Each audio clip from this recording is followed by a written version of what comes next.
હવે આપણે જોયું યુનિટ પહેલાં બીજાની ચર્ચા કરી, ત્યારબાદ યુનિટ 3ની ચર્ચા છે, જે ચેપ્ટરનું નામ છે નિર્ણય ઘડતર પ્રક્રિયા. તો આપણે અહીંયા નિર્ણય ઘડતર પ્રક્રિયા દરમિયાન કેવા કેવા પ્રકારના નિર્ણયો લેવામાં આવે છે તે જોઈશું. તો સંચાલનનું એક નિર્ણય ઘડતર પ્રક્રિયા આપણે આમ સામાન્ય રીતે એવું કહી શકાય કે કોઈ પણ નિર્ણય લેવાની પ્રક્રિયા એ નિર્ણય ઘડતર પ્રક્રિયા છે. તો સંચાલન એક મહત્વનું કામ નિર્ણયો લેવાનું છે. તેથી જ મિત્સબર્ગ તેના સંચાલકીય ભૂમિકાના અભિગમમાં સંચાલકની જે 3 ભૂમિકાઓ જણાવી છે તેમાં નિર્ણય વિષયક ભૂમિકાનો ઉલ્લેખ થાય છે. કે જે સંચાલનની 3 ભૂમિકા જણાવી છે એમાં નિર્ણય વિષયક ભૂમિકાનો ઉલ્લેખ કર્યો છે. તો વાસ્તવમાં ધંધો શરૂ કરવાનો વિચાર આવે ત્યારથી નિર્ણય લેવાનું શરૂ થઈ જાય છે કે ધંધો શરૂ કરતાં પહેલાં ધંધો શરૂ ક્યાં શરૂ કરવો, કયા સ્વરૂપે કરવો, કે કેટલા પ્રમાણમાં કરવો, કેટલાક કદનો શરૂ કરવો વગેરે પ્રશ્નો અંગે નિર્ણયો લેવાના રહે છે. તો ધંધો શરૂ કરતાં પહેલાં તે અંગે નાણાં ક્યાંથી ઊભા કરવા, કેટલા પ્રમાણમાં ઊભા કરવા, કેવી રીતના ઊભા કરવા વગેરે પ્રશ્નો અંગેના નિર્ણયો સંચાલકોએ લેવાના રહે છે. કે નિર્ણય ઘડતર પ્રક્રિયા એવી પ્રક્રિયા છે કે કોઈ પણ ધંધો શરૂ કરતાં પહેલાં કરવી પડતી પ્રક્રિયા. કે પહેલાં આપણે કોઈ પણ ધંધો શરૂ કરીએ તે પહેલાં આપણે નિર્ણય લઈએ છીએ કે આપણે કયો ધંધો ક્યાં કરવો, કેટલા સ્વરૂપમાં કરવો, એ નિર્ણય ઘડતર પ્રક્રિયા છે. તો ધંધો શરૂ કરતાં પહેલાંના નિર્ણયો કયા છે? તો કયો ધંધો શરૂ કરવો, કે આપણે કયો ધંધો કરવો છે, કે કયા સ્વરૂપમાં ધંધો કરવો, કયા સ્થળે ધંધો કરવો, કેટલા કદમાં કે પ્રમાણમાં ધંધો કરવો, કે કેટલી મૂડી ઊભી કરી, કઈ રીતના અને ક્યારે ધંધો કરવો. તો ધંધો ચાલુ હોય ત્યારે તો એમાં જોઈએ કે ઉત્પાદન અંગેના નિર્ણય. તો કેટલોક કાચો માલ ખરીદવો, ક્યાંથી ખરીદવો, કેટલા પ્રમાણમાં અને ક્યારે ખરીદવો. ગુણવત્તા અંકુશ અને ઉત્પાદન અંકુશ માટે શું વ્યવસ્થા કરવી. કે કાચો માલ ખરીદ્યો તો ક્યાંથી ખરીદવો અને કેટલા પ્રમાણમાં ખરીદવો. ત્યારબાદ છે ગુણવત્તા અંકુશ અને ઉત્પાદન અંકુશ માટે શું વ્યવસ્થા કરવી. તો ગુણવત્તા માટેનો એનો અંકુશ કે કેટલા પ્રમાણમાં એની ગુણવત્તા જાળવી રાખવી અથવા કેટલા પ્રમાણમાં એનું ઉત્પાદન કરવું વગેરે. તો છૂટા ભાગો કારખાનામાં બનાવવા કે બહારથી ખરીદવા. કે જે કોઈ પણ કાચો માલ છે કે છૂટા ભાગો કે કારખાનામાં બનાવવા કે બહારથી ડાયરેક્ટ લાવી નાખવા, કે એની એક જ પ્રોસેસ કારખાનામાં કરવી તે ધ્યાન લેવામાં આવે છે. તો યંત્રો ભાડે પટ્ટે લેવા કે ખરીદવા, કે યંત્રો પોતાના સાધનો વસાવવા અથવા તો કે ભાડે ખરીદી કરવી. ત્યારબાદ છે એનો બીજો નિર્ણય કે નાણાં વિષયક નિર્ણયો. તો વધારાની મૂડી કેવી રીતના ઊભી કરવી, બેંક લોન દ્વારા, શેર બહાર પાડીને કે ડિબેન્ચર બહાર પાડીને. કે વધારાની મૂડી કેવી રીતના ઊભી કરવાની, બેંક લોન દ્વારા, શેર બહાર પાડીને કે ડિબેન્ચર દ્વારા. તો ડિવિડન્ડ કેટલું આપવું, બોનસ શેર બહાર પાડવા કે નહીં તે છે. ત્યારબાદ જોઈએ કર્મચારીઓને લગતા નિર્ણયો. તો કર્મચારીઓની ભરતી કેવી રીતના કરવી, કે કર્મચારીઓની ભરતી છે કઈ રીતના કરવી, એના અભ્યાસને આધારે, એની તાલીમના આધારે એ રીત જોવાનું છે. ત્યારબાદ છે કર્મચારીઓને તાલીમ આપવી કે નહીં, તો કેવી રીતના આપવી, તેમને બઢતી કેવી રીતના આપવી, તેમને નફામાં ભાગ આપવો કે નહીં, તેમને માટે વેતન પ્રથા કઈ અપનાવવી, ઔદ્યોગિક ઝઘડાના ઉકેલ માટે શું વ્યવસ્થા કરવી. કે એમને કર્મચારીઓને તેના કામના પ્રમાણમાં વેતન પ્રથા આપવાની, કે એના ઝઘડાઓનો ઉકેલ લાવવા માટે કેવી વ્યવસ્થા કરવી. તો વેચાણ વિતરણને લગતા નિર્ણયોમાં વેચાણ વધારવા કયા ઉપાયો કરવા, કે વેચાણ વધુને વધુ થાય એવા ઉપાયો, કે જેવી રીતના કે નવા યંત્રો વસાવવા, કે યોગ્ય તાલીમવાળા કર્મચારીઓ મૂકવા વગેરે. તો જાહેરાત કેટલી કરવી અને કેવી રીતના કરવી, કે જાહેરાતનું પ્રમાણ છે કેટલું વિસ્તરણ કે અથવા કેટલું વિસ્તરેલું રાખવું તે પણ જોવું જોઈએ.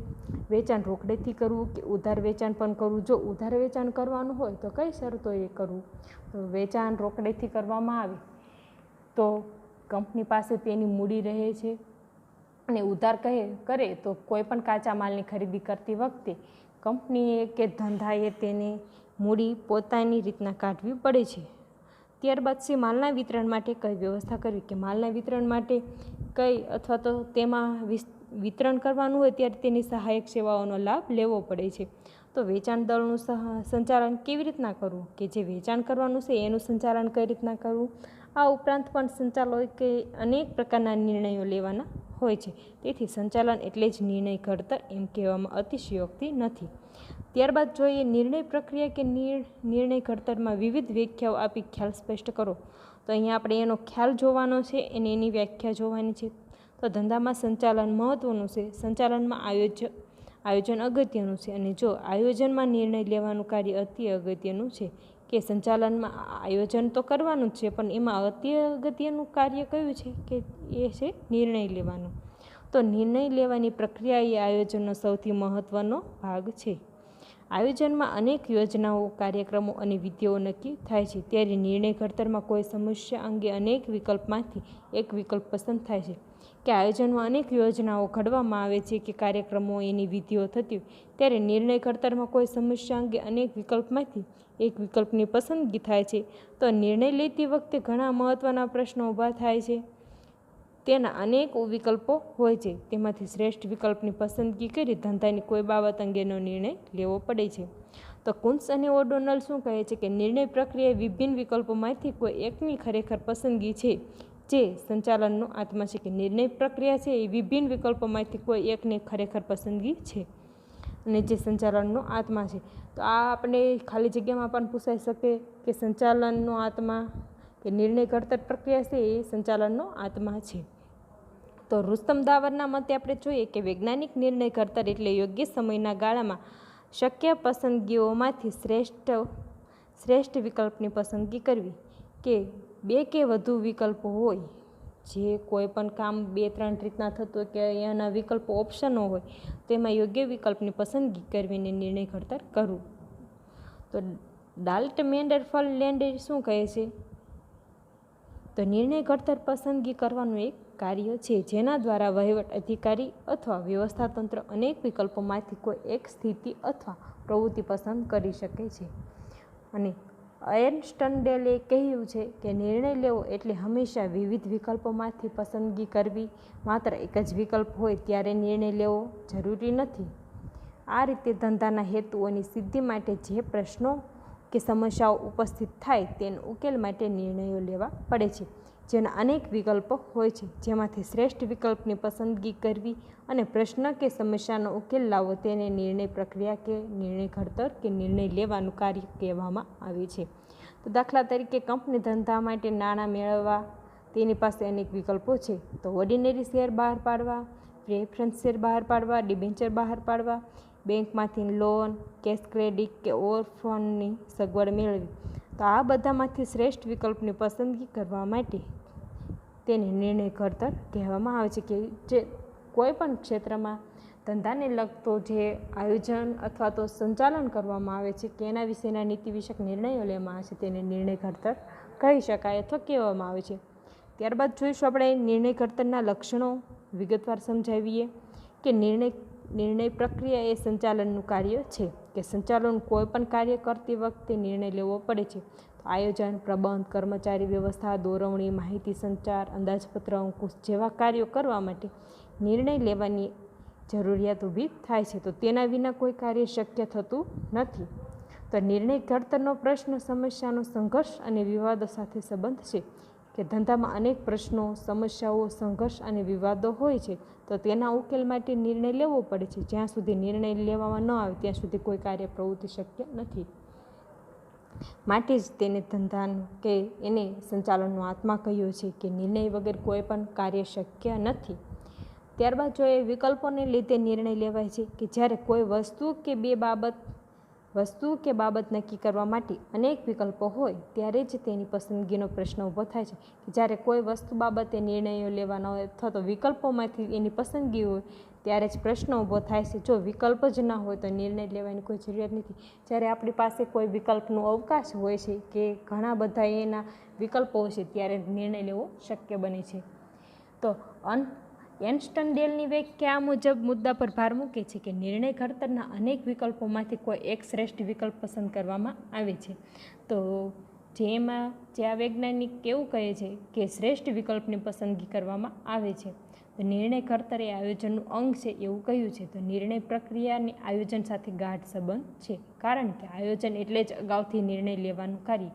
કે આપણે કોઈ વસ્તુનું પ્લાનિંગ કર્યું હોય અથવા તો તેની જે આપણે પ્લાનિંગ મુજબ કામ થતું હોય અથવા તો એમ કહી શકાય એનો નિર્ણય લીધો. તો આયોજન એટલે જ અગાઉથી લીધેલા નિર્ણયનું કાર્ય. એ જ રીતે જોતાં નિર્ણય ઘડતર એ આયોજનનું અવિભાજ્ય અંગ છે. તેના વિના આયોજનની કલ્પના કરવી જ અશક્ય છે. કે નિર્ણય વગર છે આયોજનની કલ્પના કરવી અશક્ય છે. નિર્ણય પ્રક્રિયા એ બૌદ્ધિક પ્રક્રિયા છે. તો નિર્ણયો બુદ્ધિગમ્ય રીતે લેવામાં આવે છે, એટલે કે ધ્યેયની પ્રાપ્તિ થાય તે રીતના નિર્ણયો લેવાય છે, જેમાં બુદ્ધિની જરૂર પડે છે. ફ્રેન્કલિન જે મૂરની દ્રષ્ટિએ નિર્ણય ઘડતર એ માનવીય માનસિક પ્રક્રિયા છે, જેને નિર્ણયો લેવાના હોય તેની માહિતી ભેગી કરી, હકીકતોનું વિશ્લેષણ કરી, નિર્ણયોની અસરોનો અંદાજ કાઢી નિર્ણયો લેવાય છે. કે જે બૌદ્ધિગમ્ય અથવા બૌદ્ધિક રીતના લેવાતા નિર્ણયો માનવીય માનસિક પ્રવૃત્તિ છે. તો આ માહિતી ભેગી કરવી, હકીકતોનું વિશ્લેષણ કરવું, એના વિશેનો અંદાજ કાઢવો, તે માટે ફળદ્રુપ કલ્પના શક્તિ, યાદશક્તિ અને સચોટ બુદ્ધિપૂર્વકની ગણતરીની જરૂર પડે છે. તે આખરે ધ્યેય સિદ્ધિ તરફ દોરી જાય છે. તો છઠ્ઠું આપણે જોઈએ, નિર્ણય ઘડતર એ સમજપૂર્વકની વિચારણા છે. ગમે તેમ વિચાર કર્યા વિના કે ઉતાવળે લીધેલો નિર્ણય ધંધાને નુકસાન કરે છે. તો નિર્ણય લેતા પહેલાં ખૂબ જ સભાનતાપૂર્વક વિચારવું જોઈએ અને પછી જ નિર્ણય લેવો જોઈએ કે જેથી તેના સારા પરિણામો મેળવી શકાય. કે કોઈ પણ ઉતાવળથી લીધેલો નિર્ણય નુકસાનકારક હોય છે અથવા તો તે અશક્ય અથવા સફળ નીવડે છે. તો નિર્ણય લેતા પહેલાં ખૂબ જ વિચાર અથવા તો સભાનતાપૂર્વક વિચારવું જોઈએ. તો ત્યારે જોઈએ કે નિર્ણયોને હકારાત્મક કે નકારાત્મક હોઈ શકે. તો દરેક નિર્ણય હકારાત્મક જ હોય છે અને તેમાં સફળતા મળે તેવું હોતું નથી, કે દરેક લીધેલા નિર્ણયોમાં સફળતા મળે તેવું શક્ય નથી. તો નિર્ણયો નકારાત્મક પણ હોઈ શકે. કેટલીક વાર અમુક વસ્તુ નહીં કરવાનો પણ નિર્ણય લેવો પડે છે.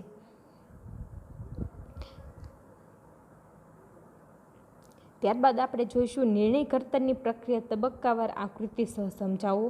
તો નિર્ણય ઘડતરની પ્રક્રિયાના તબક્કાઓ આપણે જોઈએ કે રુસ્તમ દાવરની દ્રષ્ટિએ નિર્ણય ઘડતરની પ્રક્રિયાના સોપાન નીચે મુજબ છે.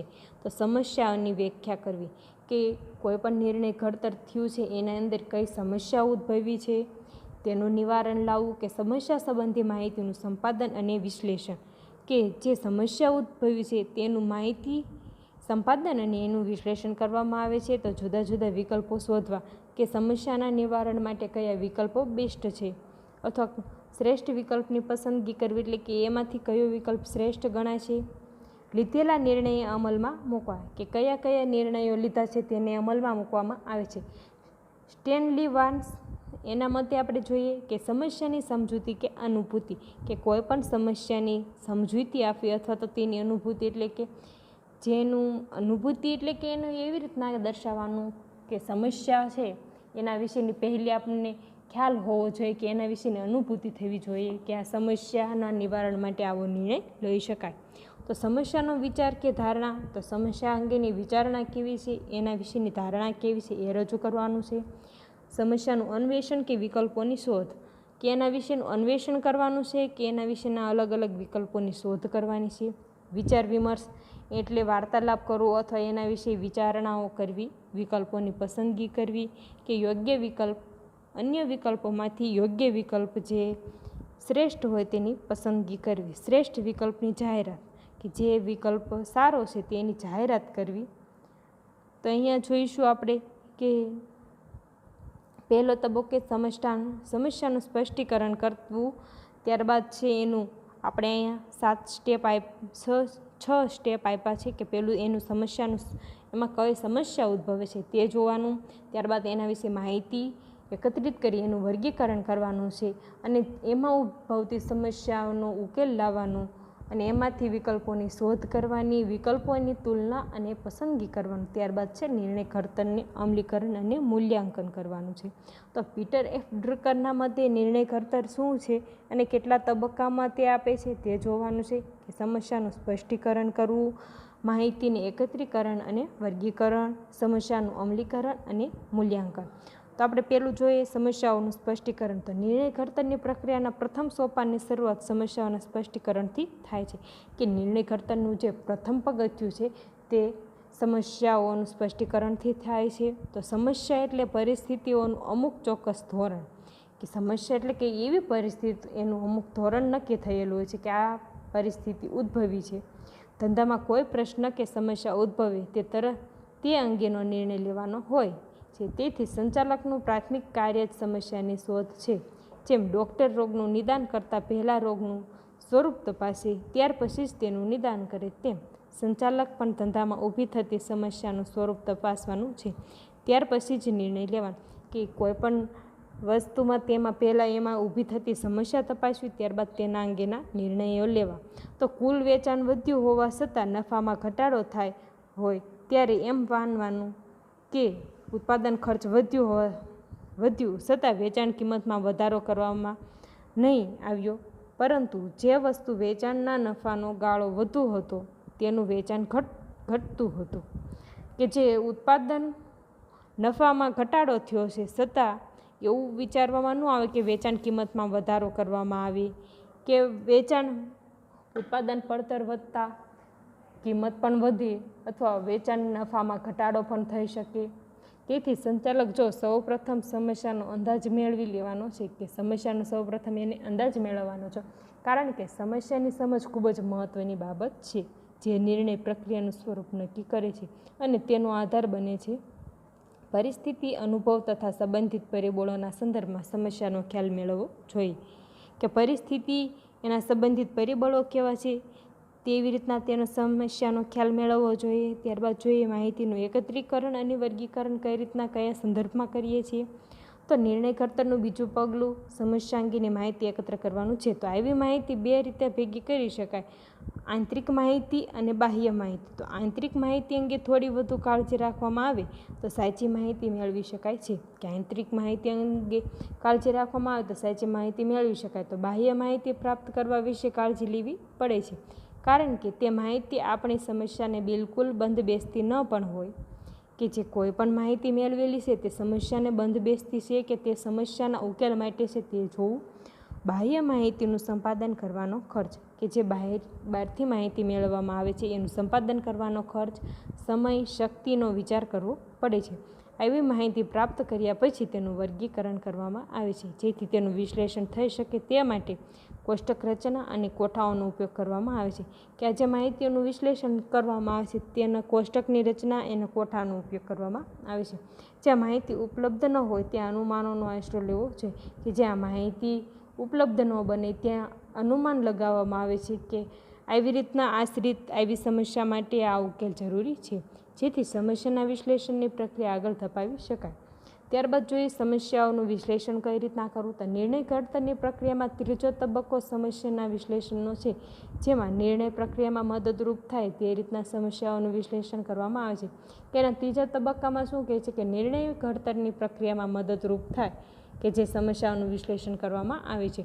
તો સમસ્યાના વિશ્લેષણમાં નીચેની બાબતો આપણે જાણી કે બુદ્ધિગમ્ય નિર્ણયો લેવામાં ઉપયોગી છે. તો તેનાથી નિર્ણયનું ભાવિ સ્પષ્ટ બને છે.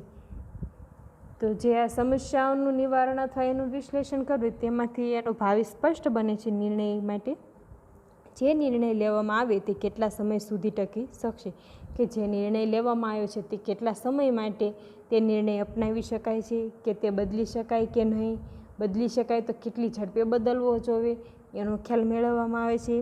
સંચાલકે લીધેલા નિર્ણયની અસર અન્ય વિભાગ કે કાર્યો પર કેવી રીતના અને શી થશે તે જાણી શકાય, જેનાથી ઉદ્ભવતા પ્રશ્નો દૂર કરી શકાય. કે સંચાલને જે નિર્ણયો લીધા છે એની અસર વિભાગ કે એના કાર્યો પર શી થશે તેના પ્રશ્નો જે ઉદ્ભવતા હોય એ દૂર કરી શકાય. નિર્ણય રોજિંદી સમસ્યા કે વિશિષ્ટ સમસ્યા અંગે લેવાનો છે. કે નિર્ણય છે રોજિંદી સમસ્યા અથવા તો વિશિષ્ટ સમસ્યા જે ઉદ્ભવતી એના અંગે તેનો ખ્યાલ મેળવી શકાય છે. સમસ્યાનું વિશ્લેષણ કરતાં આર્થિક, સામાજિક, રાજકીય પરિબળો કે કેટલાક પ્રાધાન્ય આપવું તે જાણી શકાય છે. કે સમસ્યાનું વિશ્લેષણ માટે જે આર્થિક રીતના કે અર્થ ઉપાર્જનની પ્રવૃત્તિ દ્વારા, કે સામાજિક એટલે સમાજના કલ્યાણ કે સમાજના હિતમાં નથી, રાજકીય પરિબળો કે કોઈ બી હોઈ શકે તેને પ્રાધાન્ય આપવું એ જાણી શકાય છે. ત્યારબાદ જોઈએ વિકલ્પોની શોધ. તો નિર્ણય ઘડતરની આ ચોથા તબક્કામાં વૈકલ્પિક માર્ગો શોધવામાં આવે છે. તો નિર્ણય પ્રક્રિયાનું મૂળ વિકલ્પોની વિપુલતા છે. તો નિર્ણય ઘડતરની આ ચોથા તબક્કામાં વિકલ્પ માર્ગો શોધવામાં આવે છે, કે વૈકલ્પિક માર્ગો શોધવામાં આવે છે. જે વિકલ્પો ઘણા બધા વૈકલ્પિક હોય કે કયા પ્રકારનો નિર્ણય લેવો, કયા વિકલ્પની યોગ્ય પસંદગી કરવી, તો મૂળ વિકલ્પોની વિપુલતા છે. જો એક જ વિકલ્પ હોય તો નિર્ણય લેવાનો પ્રશ્ન જ ઉપસ્થિત થતો નથી, પરંતુ જ્યારે એક કરતાં વધુ વિકલ્પો હોય ત્યારે કયો વિકલ્પ પસંદ કરવો એ નિર્ણય ઉપસ્થિત થાય છે. તો આ તબક્કામાં યોગ્ય નિર્ણય લેવા માટે જુદા જુદા વિકલ્પોની ખોજ કરવામાં આવે છે. કે આ તબક્કામાં નિર્ણય લેવા માટે જુદા જુદા વિકલ્પોની ખોજ કરવામાં આવે છે કે જેથી ખોટા નિર્ણયો લેવાનું જોખમ ઘટાડી શકાય. શક્ય તેટલા વધુ વિકલ્પો શોધવા મુશ્કેલ કાર્ય છે. કે ખોટા નિર્ણયો લેવાનું જોખમ ઘટાડી શકાય છે અને શક્ય એટલા વધુ વિકલ્પો શોધવાનું કાર્ય મુશ્કેલ બનશે, કારણ કે તે માટે ફળદ્રુપ કલ્પના શક્તિ, સચોટ અનુમાન શક્તિ, સતેજ વિચાર શક્તિની જરૂર પડે છે. કે કોઈ પણ યોગ્ય વિકલ્પ માટે કે કલ્પના શક્તિ, એનું સચોટતા કેટલી છે, એનું અનુમાન કેટલા અંદાજે સાચું એ વિચાર શક્તિની જરૂર પડે છે. તો કેટલીક વાર જૂથ ચર્ચા કરીને પણ વિવિધ વિકલ્પો શોધવામાં આવે છે. કે જૂથમાં ચર્ચા કરવામાં આવે છે કે આ વિકલ્પો કેટલા અંશે અથવા કેટલીક વાર કોઈ લાભદાયી બને છે, ત્યારે વિકલ્પોની ખોજનો પ્રશ્ન ઉપસ્થિત થતો નથી. તો નિર્ણય કરવાની પ્રક્રિયામાં જુદા જુદા વિકલ્પો શોધવા માટે સમસ્યા અંગે ભેગી કરેલી વર્ગીકૃત કરેલી માહિતી અને તેનું વિશ્લેષણ ખૂબ જ ઉપયોગી પુરવાર થાય છે. દાખલા તરીકે ધંધામાં મૂડી મેળવવાના નિર્ણય અંગે માહિતી અને તેના વિશ્લેષણ પરથી નીચેના વિકલ્પો શોધી શકાય.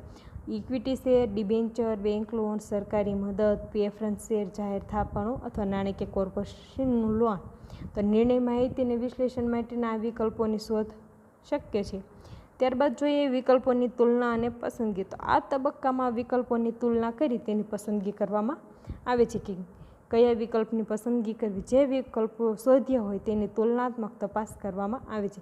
કે જે વિકલ્પ શોધ્યો છે તેની તુલનામાં બીજો વિકલ્પ કેવો છે, કેટલો અસરકારક છે તે. તો તેના લાભાલાભ વિચારવામાં આવે છે. આ બધા જ વિકલ્પોમાંથી જે વિકલ્પ શ્રેષ્ઠ લાભદાયી વિકલ્પ હોય તેની પસંદગી થાય છે, જે નિર્ણય પ્રક્રિયાનું ખૂબ જ મહત્ત્વનું કાર્ય છે. તેના ઉપર નિર્ણય પ્રક્રિયાની સફળતા કે નિષ્ફળતાનો આધાર છે. તો વિકલ્પની પસંદગી માટે અનુભવ, પ્રયોગો, સંશોધન, ગાણિતિક મોડેલો વગેરેનો ઉપયોગ કરવામાં આવે છે. વિકલ્પની પસંદગી કરતી વખતે તેના સંભવિત પરિણામો શું આવશે તેનો વિચાર કરવાનો છે. કે જે વિકલ્પની પસંદગી કરી છે તે વિકલ્પની પસંદગી કર્યા બાદ તેના પરિણામો શું આવશે તેના અંગે વિચારણા કરવી. પરિણામો સંભવિતતા અને આગાહી યોગ્ય નિર્ણય લેવામાં મદદરૂપ થાય છે. કે પરિણામો સંભવિતતા અને આગાહી યોગ્ય નિર્ણય લેવામાં મદદરૂપ થાય છે. તો પીટર એફ ડ્રકરનો નિર્ણય અંગેના વિકલ્પની પસંદગી કરતી વખતે નીચેના મુદ્દાઓ ધ્યાનમાં રાખવામાં સૂચન કરે છે. કે દરેક વિકલ્પમાં જોખમનું તત્વ તો હોય છે. કે કોઈ પણ વિકલ્પ પસંદ કરો તેમાં જોખમનું તત્વ હોય છે. તો વિકલ્પની પસંદગીમાં તેમાં રહેલું જોખમ અને તેમાંથી મળતા લાભનો વિચાર કરવો જોઈએ. કે જે વિકલ્પની પસંદગી કરવામાં આવી છે તેનું જોખમ, એમાંથી મળતો લાભ કેટલો છે તે વિચારવો જોઈએ. તો વિકલ્પની પસંદગી કરકસર મહત્ત્વની છે અને ઓછામાં ઓછા પ્રયત્નો દ્વારા મહત્તમ પરિણામો પ્રાપ્ત થાય તેવી વિકલ્પની પસંદગી કરવી જોઈએ.